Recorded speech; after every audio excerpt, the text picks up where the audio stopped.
සියලුම දෙනාට ආයුබෝවන්. ඔයාලා හිතන්න ඔයාලගේ ගර්ල්ෆ්‍රෙන්ඩ් පණ වගේ ආදරය කරනවා. හැබැයි ඔයාගේ තියෙන පොඩි මෝඩ වැඩ නිසා අනවශ්‍ය සැකකිරීම නිසා ඒ කෙල්ල ඔයාට කෝල් එකක් දීලා අදින් පස්සේ අපි වෙන්නෙමු කියලා දරුණු බූට් එකක් තියෙනවා. ඔයා ඒ දුකට හමුදා බැරක් ඇතුළට වෙලා කොට්ටක මූණ ඔබාගෙන අඬ ඉන්න වෙලාවක අන්නේ වෙලාවෙම ඔයා ඉන්න නගරයට ලොකු විනාශකාරී සොම්බි වෛරස් එකක් ආවොත් ඔයා මොකද කරන්නේ? ඉතින් අන්න ඒ වගේ හිතාගන්න බැරි ඇඟ කිති ගැවෙන ට්‍රාන්සේ බඩපැලෙන hina යන කොමඩිය වගේම හදවත උණු වෙන ආදරේ සේරම එකට කලවම් කරපු 2025 අවුරුද්දේ මුළු ලෝකේ හොල්ලපු සුපිරිම කේ ඩ්‍රාමාවක් වන නියුට්‍රෝපියා කතාමාලාවේ පළමුවෙනි එපිසෝඩ් එක ගැන තමයි අද මම මේ වීඩියෝ එකෙන් අරගෙන ආවේ. ඉතින් බ්ලැක්පින්ක් එකේ අපේ ආදරණීය ජීසු එක්ක පාක් ජියොන් මින් එකතු වෙලා කියන්නේ මේ පිස්සු හැදෙන සොම්බි සෙල්ලම කොහොමද පටන් ගන්න කියලා අද අපි බලමු. වීඩියෝ එක මගහරින්න නැතුව සම්පූර්ණයෙන් බලන්න. මොකද මේක ඇතුලේ ඔයාලා නොදකපු පට්ටම් දේවටයක් මම කියන්න ලෑස්ති වෙනවා. ඒ වගේම අපේ channel එක subscribe කරන්න අමතක කරන්න එපා. ලෑස්ති වෙන්න. අපි යමු සෝල් නුවරට. ඉතින් යාළුවනේ අපේ කතාවේ ප්‍රධාන නළු බූට් කාපු වීරයා තමයි ලී ජේ-යුන්. මෙයා සාමාන්‍ය කොල්ලෙක් නෙමෙයි. කොරියාවේ නීතියක් තියෙනවා හැම පිරිමි ළමයෙක්ම හමුදා සේවයට යන්න ඕනේ කියලා. මෙයා හමුදාවට බැඳෙන්නේ ටිකක් වයසින් මුහුකුරා ගියාට පස්සේ. ඒ කියන්නේ late enlist කෙනෙක්. මෙයා සේවය කරන්නේ සෝල්නාගිරේ මැද්දේ පිහිටි ඉතාමත් 77A tower කියන ගොඩනැගිල්ලේ. උඩම තට්ටුවේ තියෙන ගුවන් ආරක්ෂක බලකායක. හැබැයි මේ හමුදාවට ආවට මෙයාගේ හිත තියෙන වෙනම තැනක. ජේ-යුන් කියන්නේ නිතරම තමන්ගේ ජීවිතය ගැන පසුතැවෙන, නිතරම කනස්සල්ලේ ඉන්න, පොඩ්ඩක් නැත්තම් බය වෙන, මානසිකව ටිකක් දුර්වල කොල්ලෙක්. මෙයා හැමතිස්සෙම කරන්නේ තමයි ගර්ල්ෆ්‍රෙන්ඩ්ට කෝල් කර වද දෙන එක.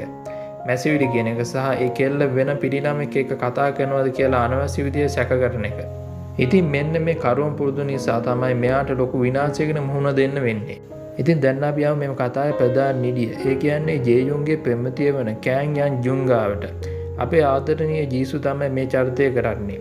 යන් ජුන් කියන්නේ ජේ-යුන්ට වඩා සම්පූර්ණයෙන් වෙනස්, ඊටාම දක්ෂ බුද්ධිය සහ ඕනෑ ප්‍රශ්නයකට කෙලින් මුහුණ දෙන නිර්භීත කෙල්ලෙක්. ඇය සෝල් නුවර ලොකු ආයතනයක නව රැකියාවකට බැඳිලා ඒකට හුරු වෙන්න සෑහෙන්න මහන්සි වෙනවා. හැබැයි ඇයට තමන්ගේ රැකියාව හරියට කරන්න ලැබෙන්නේ නැහැ. මේ ජේ-යුන්ගේ අනවශ්‍ය පොවන්කෝස මැසිවිලි නිසා ජේ-යුන් හමුදාවෙන් ඉඳන් දවසක් 10 පාරක් විතර කෝල් කරලා ඇයි වෙන අය එක්ක hina වුනේ? ඇයි මට මැසේජ් නොකරේ කියා පොඩි ළමෙක් වගේ වද දෙනවා. මේ වදේ ඉවස ගන්න බැරි තැන රැකියාවේ පීඩනයත් එක්ක යන් ජුන් දරුණු තීරණයක් ගන්න. ඇයි ජේ-යුන්ට කෝල් එකක් දීලා ඊටම සීතල හඬකින් කියනවා ජේ-යුන් මට මේක තවක් කරන්න බෑ. අපි අදින් පස්සේ වෙන්නෙමු. මට කෝල් කරන්න එපා කියලා ෆෝන් එක කට් කරන අවුරුදු ගාණක් පණ වගේ ආදරය කරපු කෙල්ලෙක් එකපාරට මෙහෙම කිව්වත් ජේ-යුන්ට අහස කඩන් වැටුණා වගේ වෙනවා. මෙයා හමුදාවේ බැරක් ඇතුලේ පිස්සෙක් වගේ හැසිරෙන්න ගන්නවා. ඉතින් යාළුවෝ මේ බූට් එක ආපු ගමන් ජේ-යුන් තමන්ගේ වැරදි මොනවද කියලා කල්පනා කරන්න පටන් ගන්නවා. තමන් කෙල්ලට කොච්චර වද දුන්නද කියලා මෙයාට තේරෙනවා. ඉතින් මෙයා අඬ තමන්ගේ හදවතේ තියෙන සැබෑ ආදරය සහ පසුතැවීම එකතු කරලා ඊටමත් හැඟීම් බර දීර්ඝ වොයිස් මැසේජ් එකක් යන්ජුන්ගේ දුරකථනයට යොමු කරනවා. මම දන්නා මම වැරදි. මම ඔයාට වද දුන්නා. හැබැයි මම ඔයාට සැබෑටම ආදරේ කියලා ඌ ඒකේ කියනවා. ඉතින් මෙන්න මේ වෙලාවේ යන්ජුන් ඉන්නේ සෝල් නගරේ වීදියේ කැවිදෙන යන ගම. ඇයට මේ මැසේජ් එක ලැබුණාම මම ඒක අහනවා. මේ මැසේජ් එක අහද්දී යන්ජුන්ගේ ඇස් වල කඳුළු එනවා. මොකද ඇයත් ජේ-යුන්ට ඇත්තටම ආදරේ. ඇය කෝපයටයි ඒ වෙලාවේ වෙන්නෙම කිව්වේ. ජේ-යුන්ගේ සැබෑ පසුතැවීම දැක්ක යන්ජුන් හිතනවා ෆෝන් එකෙන් මේව කතා කරලා වැඩක් නැහැ. මම දැම්ම මෙයා ඉන්න 77A tower එකට ගිහින් මෙයා ඍජුවම හම්බෙනවා ප්‍රශ්න සේරම විසඳ ගන්නවා. ආයෙත් එකතු වෙනවා කියලා ඒ වහාම තමන්ගේ වාහනයට නැගලා ජේ-යුන් ඉන්න තැනට යන්න ගමන් ආරම්භ කරනවා. හැබැයි දන්නේ නැහැ අය මේ යන්නේ තමන්ගේ ජීවිතේ දරුණුම නිරයට කියලා. ඉතින් ඔන්න යාළුවනේ කතාවේ ත්‍රාසජනක කොටස පටන් ගන්නෙ මෙතනින්. යන්ජුන් ගමන ආරම්භ කරනවත් එක්කම මුළු සෝල් නගරේ පුරාම අద్භූත බිහිසුණු වෛරසයක් ඉතාමත් වේගයෙන් පැතිර යන්න ගන්නවා. පාරවල් වල සාමාන්‍ය විදිහට ඇවිදගෙන ගිය මිනිස්සු එකපාරට බිම වැටිලා ගැහෙන්න ගන්නවා. ඔවුන්ගේ ඇස් රතු වෙනවා. ශරීරය ඇටකඩු කැඩෙන සද්ද ඇහෙනවා. ඊපස්සෙ ඔවුන් මහා මුර්ගය වගේ නැගිටලා තමන්ගේ ළඟ ඉන්න යාළුවව අම්මව තාත්තා පාරේ ඉන්න නාදුනේ මිනිසුන්ව සපා ගන්න පයින්නවා. ඉතින් මුළු නගරෙම තප්පර ගානනකින් ලේවිලක් වෙනවා. වාහන පාලයෙන් ගිලිහිලා එකිනෙක හැප්පෙනවා. මිනිස්සු කෑගසමින් පිස්සු වගේ දුවනවා. මේ සොම්බීන් සාමාන්‍ය සොම්බීන් වගේ හෙමින් යන જાතියක් නෙවෙයි. ඔවුන් ඉතාමත් වේගයෙන් දුවන දරුණු ප්‍රහාරක පිරිස. ඉතින් අපේ යන්ජුන් තමන්ගේ වාහනේ යනකොට මේ මහ විනාශය අස්මනා පිටම දකිනවා. එකපාරටම ලේ පෙරාගත්තු දරුණු සොම්බියෙක් ඇවිත් ඇගේ කාර් එකේ වීදුරුවේ වදිනවා. සාමාන්‍ය ගෑනු ළමයි නම් මේ වෙලාවට බය වෙලා කෑ ගහලා වාහනෙන් හප්පගෙන මැරෙනවා. හැබැයි මම කලින් කිව්වනේ යන්ජුන් කියන්නේ පට්ටම කොන්දක් තියෙන කෙල්ලෙක් කියලා. ඇයි බය මැද වුණා තමන්ගේ බුද්ධිය පාවිච්චි කරනවා. ඉතින් අය වාහනේ දොරවල් ලොක් කරලා ආවට ඉන්න මිනිස්සුන්ට ගෑ ගහලා උදව් ඉල්ල කොහොම හරි ඒ සොම්බියා වාහනේ ඉවත් කරගෙන ඊටම දක්ෂ විදිහට රියපදෙන්නේ මහා ලේවැකි වීදියෙන් පැන ගන්න සමත් වෙනවා.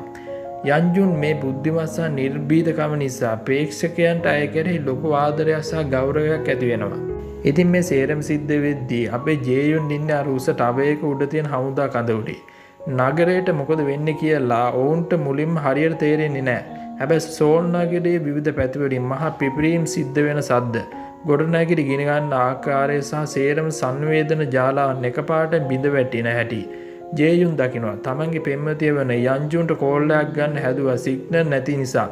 ඒක කරගන්න ලැබෙන්නේ නැහැ. ජේයුන්ට ටවර් එකේට කෙරවට වෙලා මහා විනාශයකට මැදි වෙලා දුන් දමන සෝන් නගරයේ දෙස ඉතාමත් බියෙන් සහ කනස්සන්නෙන් බලා සිටින දර්ශනයක් තමයි මේ පළවෙනි එපිසෝඩ් එකේ අවසන් වෙන්නේ.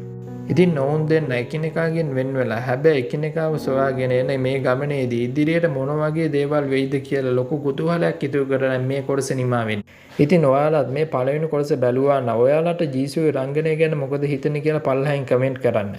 ඉතින් ඊළඟ එපිසෝඩ් එකෙන් ඒ කියන්නේ අර හෝටලේ ඇතුලේ ෆ්ලයිට් එකක් කඩාන වැටෙන පිස්සු හැදෙන දෙවෙනි කොටසෙන් ඉක්මනට හම්බෙමු. ඉතින් වීඩියෝ එකට ලයික් එකක් දාලා යාළුවන්ට බලන්න ෂෙයා කරන්න. channel එක subscribe කරන්න නැත්නම් subscribe කරන්න. හැමෝටම සුබ දවසක්. ජය වේවා.